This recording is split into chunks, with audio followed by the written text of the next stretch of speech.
Shalom sahabat yang dikasihi Tuhan Yesus, puji Tuhan kita bertemu kembali dalam kasih-Nya. Saya melihat sebuah video di mana dalam video ini wawancara seorang ustadz, yaitu Ustadz Felix Xiao dengan seorang mualaf. Terang-terangan berkata seperti ini sahabat ya. Kalau Indonesia mualaf untuk dapat approval popularitas, pejabat-pejabat dan lain-lain gitu kan, mereka mualaf atau apa gitu. Bahkan gue ngerasa kayak untuk beberapa orang-orang di attention ekonomi, mereka ngelakuin itu untuk kartu asnya mereka kalau mereka udah blunder gitu. Jadi kayak udah tobat nih hitungannya. Betul. Jadi kayak mualaf tuh dilihat sebagai kartu terakhir gitu. Karena ada ekspektasi kan. Nah, tapi kan itu gue suzon. Mungkin either gue terlalu kritis atau gue pesimis sama manusianya. Tapi ya itu menurut gue yang what's happening di Indonesia. Baca terjemahannya aja nggak apa-apa kan, Gak ada masalah. Daripada aku baca Arab yang nggak tahu terjemahannya. Iya, untuk newbie nggak masalah. kan proses Pak Dokter. Lagi banyak mualaf itu di Jepang dengan baca terjemahan doang. Iya betul. Iya ya. Iya. Makanya dalam beberapa kajianku aku bilang bagi teman-teman itu baca terjemahannya dulu. Tiba-tiba dipotong orang. Ustadz Felix cuma ngajarin baca terjemahan. Ya ampun. Kita kan ngasih orang berdasarkan tingkatnya masing-masing. Tapi kalau menurutku lebih penting terjemahan sih, lebih penting makna nomor satu ya, lebih penting makna. Juga yang gini, wah bisa dapat banyak views nih. Bener dong. Tergantung positif atau negatif kan? Tergantung. Jadi mungkin ada yang bilang alhamdulillah, ada juga yang bilang karena menurutku podcaster di podcast itu ngebahas orang mau masuk Islam itu akan gede banget view-nya. Saya menemukan video ini dari channel ini sahabat ya. Dari channel media sosial TikTok. Luar biasa ya kebenaran yang disampaikan dalam wawancara tersebut. Ya memang tidak heran saudaraku ya, saya jujur saya tidak heran sih. Ada motivasi lain ketika orang jadi mualaf sahabat. Dan itu sering kita temukan di lapangan. Makanya saudara ada nggak melihat video-video saya itu bagaimana saudara kita muslim itu sering tertipu dan sering tersakiti oleh kelakuan para mualaf-mualaf. Ada yang uangnya dipinjam sampai ratusan juta, ada yang palsu, ada yang begini gitu saudaraku ya. Jadi mereka jadi bumerang sendiri di agama barunya. Cukup miris sekali ya, seharusnya jika memang ada motivasi orang untuk mualaf itu seharusnya diatasi dong secepatnya. Karena apa? Ya kalau orang saudaraku ada motivasi untuk beragama ini, motivasi lain itu beresiko merusak agama itu dari dalam. Ya, itu akan merusak sendiri agama itu dari dalam. Contoh ya, saya pernah beberapa kali menolak orang mau masuk Kristen karena saya melihat motivasinya tidak benar gitu ya. Daripada ini orang masuk Kristen tapi merusak kekristenan dari dalam, ya enggak usah masuk Kristen. Kenapa? Ya baru beberapa minggu dia masuk Kristen, pinjam uang sana, pinjam uang sini, kesaksiannya mengeluh, terus menderita, dikejar-kejar katanya sama orang Islam gitu ya, nyawanya terancam. Nah saya kan kenal, tak ada yang ngejar-ngejar dia gitu loh. Nah ini kan motivasi tidak benar saudaraku ya. Dan beberapa orang yang dipinjam uangnya walaupun tidak besar, masih ratusan ribu saja, tetapi hal ini tidak benar. Ini kalau dipelihara terus ini sama kayak memelihara ular. Nanti saudara dia akan menyerang kita. Nah ini apa yang dikatakan Felix Xiao ini cukup mengherankan bagi orang awam, tetapi saya tidak saudara ya. Kenapa? Ya memang benar banyak motivasi orang itu jadi mualaf. Bukan rahasia umum lagi saudaraku, ingin naik jabatan, ingin naik pangkat, atau ingin bisnisnya itu bisa diterima di kalangan mayoritas, ya jadi mualaf sahabat. Padahal kalau kita melihat banyak loh orang yang mempertahankan Yesus justru sukses diberkati luar biasa. Saudara perhatikan saja, 10 orang-orang terkaya di Indonesia, saudaraku, hampir semua itu adalah orang yang percaya Tuhan Yesus dan non muslim yang lainnya, agama lainnya. Nah buktinya mereka sukses kok, diberkati kok. Iya. Tetapi kalau saudara punya motivasi lain, ingat firman Tuhan saudara ya, hukum tabur tuai akan terjadi. Apa yang saudara tabur itu akan saudara tuai. Hukum karma kalau di agama lama saya, itu akan dirasakan oleh semua orang. Ya, lurus-lurus sajalah, yang benar sajalah. Ngapain begitu-begitu ya? Cukup aneh gitu ya. Tapi ya itulah yang terjadi saudara ya.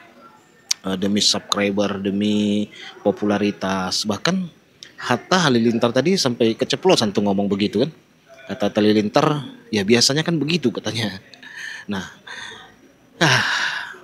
cukup aneh saudara ya, cukup aneh jika orang seperti ini terus dipelihara saudaraku ya.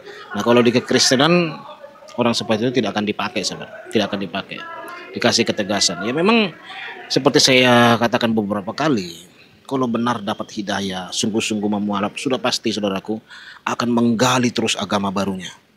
Iya, pasti dia ngomong, Pak Ustadz, saya siap masuk pesantren. 4 tahun masuk asrama pesantren, biar saya rasakan dulu. Soalnya kan para mualaf ini kan pesantren pasti nggak pernah saudara ya. Nggak pernah ngaji dari kecil, mereka nggak ngerasakan bagaimana ngaji dari kecil gitu ya. Sudah pasti berbeda kehidupannya dengan Islam yang dari lahir. Nah kalau Islam dari lahir itu kan ya mulai dari kecil sudah belajar agama saudara ya.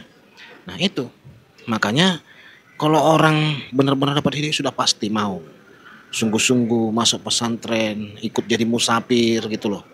Nah, ini kan banyak mereka nggak mau menderita, saudaraku. Banyak mereka tidak mau berkorban untuk agama barunya. Banyak mereka tidak mau mendalami. Ada yang kadang-kadang masih belum bisa baca Al-Fatihah.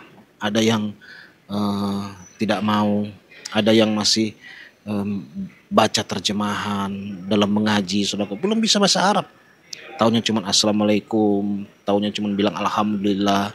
Nah ini kan ada motivasi lain gitu loh, pasti ada motivasi lain. Tapi ya puji Tuhan lah apa yang disampaikan ini bisa jadi konsumsi publik saudara ya. Dan memang begitu keadaannya. Bagaimana yang ngomong ini juga mualaf saudaraku, Ustadz Felixio kan juga mualaf. Nah yang di sebelahnya itu juga mualaf. Nah jadi mereka mengatakan iya kata Felixio karena popularitas, karena finansial katanya ya begitu. Tetapi ayat Alkitab berkata ya dalam 1 Timotius 4 ayat yang ke-1, dari zaman nanti akan ada orang yang murtad mengikuti ajaran setan-setan dan roh jahat, dan ayat itu pasti tergenapi ya, pasti tergenapi. Orang tinggalkan Tuhan, lihat dari buahnya, kelakuannya. Kan gitu saudaraku ya. Lihat kelakuannya, apa yang dia perbuat, buah dari perilaku dengan agama yang baru dia peluk. Kalau dulu dia sebelum mualaf dia melihat ada gereja diseruduk, ada orang Kristen diniaya, dia berkata, ampunilah mereka Bapak, sebab mereka tidak tahu apa yang mereka perbuat. Perilakunya sangat baik, perkataannya sangat baik. Begitu mukalaf saudara ya, wah barbar. Seperti Agustan dulu sikit-sikit halal darahmu katanya gitu ya dalam mualaf. Rajin memenjarakan orang, ada tuh mualaf. Dulu waktu dia Kristen tak pernah saudaraku dia memenjarakan orang. Atau melihat Yahya Waloni menghina-hina Yesus, dia tak pernah bersuara penistaan, nggak pernah. Tetapi dia begitu mualaf, wah bangga dia emosi, bangga marah-marah. Sekarang dia rajin sekali, sikit-sikit mau penjarakan orang, sikit-sikit mau penjarakan orang. Nah, itu lihat buahnya, lihat kelakuannya. Makanya keluarganya pun pada heran kan, loh setelah kamu jadi mualaf kok begitu kelakuanmu? Dulu waktu kamu Kristen tak begitu. Kenapa kamu setelah memeluk agamamu yang baru kok kelakuanmu begitu? Berubah total saudara. Ya, akhlaknya pun berubah. Yang dulunya lemah lembut jadi pemarah, gampang emosi. Yang dulunya dibela Tuhan jadi pembela Tuhan. Yang dulunya dibela oleh isi kitab suci, dia sekarang pembela kitab suci sama. Iya. Nah, itu yang kita lihat dari buah-buah saudara. Terus hubungan dengan keluarga, dengan orang tua. Nah, ini mualaf kan banyak tersandung di situ. Yang dulu hidupnya toleransi tiba-tiba tak toleransi lagi. Haram Natal. Oh, dibilang sama orang tuanya haram Natal sobat. Hari raya orang tuanya pun sudah diharamkan. Piring, sendok semua diharamkan sobat. Gaya pakaiannya semuanya. Makanan yang dia masak orang tuanya pun sudah haram. Yang dulunya dianggap masakan orang tuanya berkat halal, sekarang masakan orang tuanya jadi haram. Hubungan antara abang adik pun jadi renggang saudara. Yang dulu orang tuanya tak kafir, setelah dia mau jadi kafir orang tuanya saudara. Nah itulah yang terjadi saudara yang terkasih ya. Ada saya juga menemukan ya orang tua dari seorang mualaf, dia seorang YouTuber juga. Orang tuanya pernah ngomong, kenapa kita masuk Islam katanya? Ya biar lancar usaha kita di sini katanya. Biar jangan di demo-demo katanya. Masa mualaf karena takut di demo, ini kan aneh sahabat ya. Saya nggak tahu usahanya apa gitu ya supaya jangan di demo katanya gitu. Nah itulah saudara yang terkasih, cuplikan sebuah video yang boleh kita lihat, yang boleh kita perhatikan. Mereka sendiri mengaku dan menyatakan bahwa ada motivasi-motivasi yang terselubung ketika mereka jadi mualaf. Tuhan memberkati kita semua. Shalom.